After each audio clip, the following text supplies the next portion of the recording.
His lips found mine like they'd been searching for years, and as his fingers traced the small of my back, I melted into the promise of something that felt like forever. Before we begin, please don't forget to subscribe to my channel and like the video if you enjoy heartfelt stories like this one. It started with that slow burn of being watched, not in a threatening way, but in a way that made my skin hum with awareness. I had felt it the moment I stepped onto the deck. Tall, sun-kissed, with that maddeningly confident half-smile that told you he always got what he wanted. I'd caught his gaze more than once tonight, near the bar by the palm-shaded cabana, and now again by the resort pool, glowing softly under midnight's embrace. The party had lost its energy. The music had long stopped, leaving behind only the chirp of crickets and the soft clink of bottles being cleared by staff. The warmth of the day had faded into the heavy stillness of night. I was floating alone in the pool, letting the water cradle me. It was warmer than I expected, thick and still, like it had soaked up all the heat of the day and refused to let it go. I pretended not to see him edging closer. The blue light rippled around him as he moved, subtle and slow, like a shadow with intention. And then, just when I thought he might pass by, his fingers grazed the small of my back. The touch was feather-light, almost accidental. But I knew it wasn't. Thrill shot through me. I didn't turn right away. His hands rested against my waist, roughened just enough to make me shiver.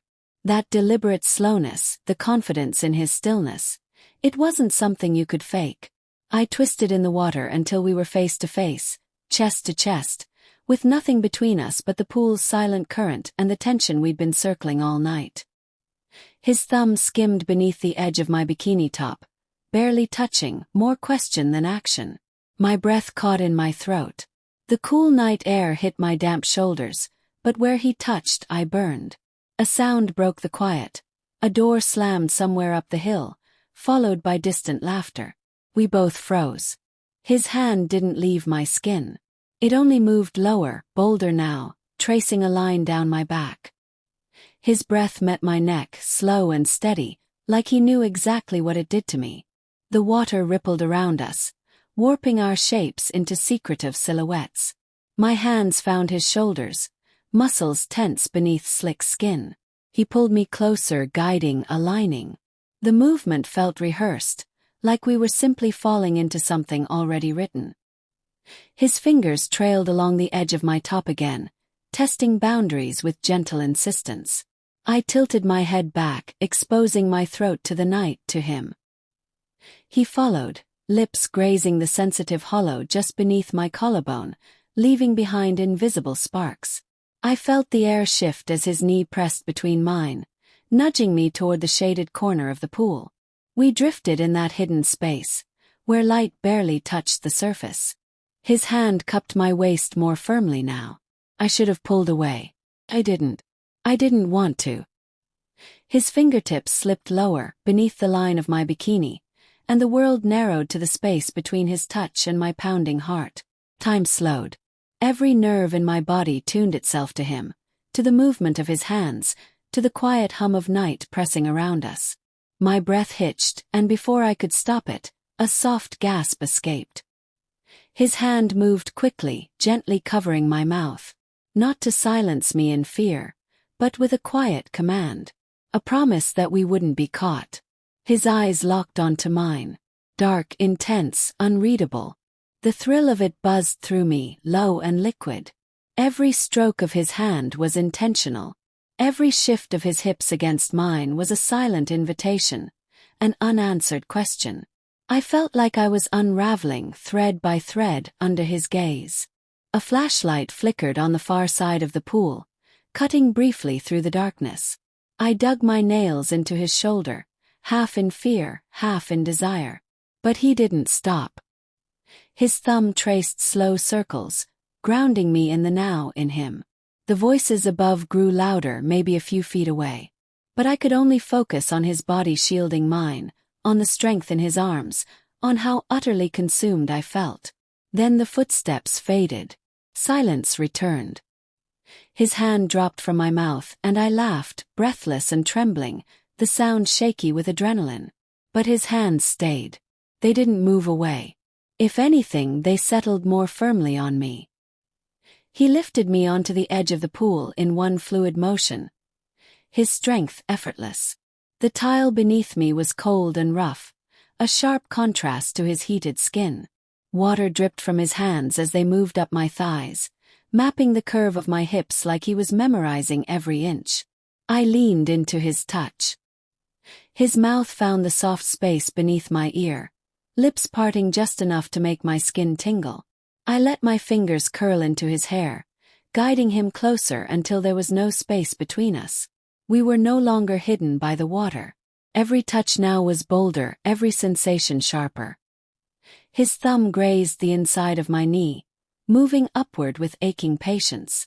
My back arched against the pool wall, the uneven surface pressing into my spine. I didn't care. I only felt him. His mouth. His hands. The way every motion said he knew what he was doing, that he knew me. The hum of distant machinery filled the air. A generator kicking in somewhere behind the resort.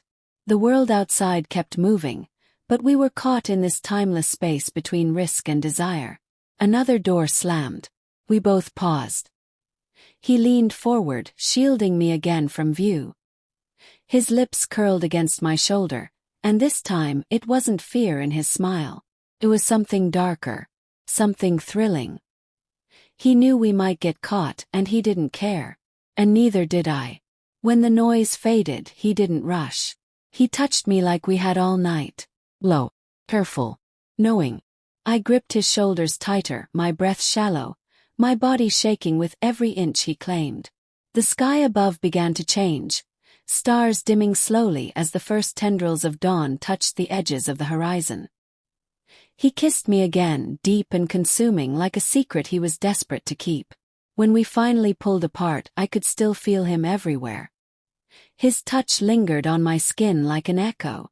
I watched him reach for the towel draped over a nearby chair. He dried himself briefly, then wrapped it around my shoulders first. His fingers brushed the nape of my neck, lingering. The towel smelled like chlorine, yes, but also something more. Something entirely him. I pulled it tighter, realizing for the first time how exposed we were in the growing light. But I didn't feel regret. His thumb found a drop of water at the edge of my lip and brushed it away. The gesture was unexpectedly gentle, and it did something to me. Something softer than what had just happened, but just as powerful.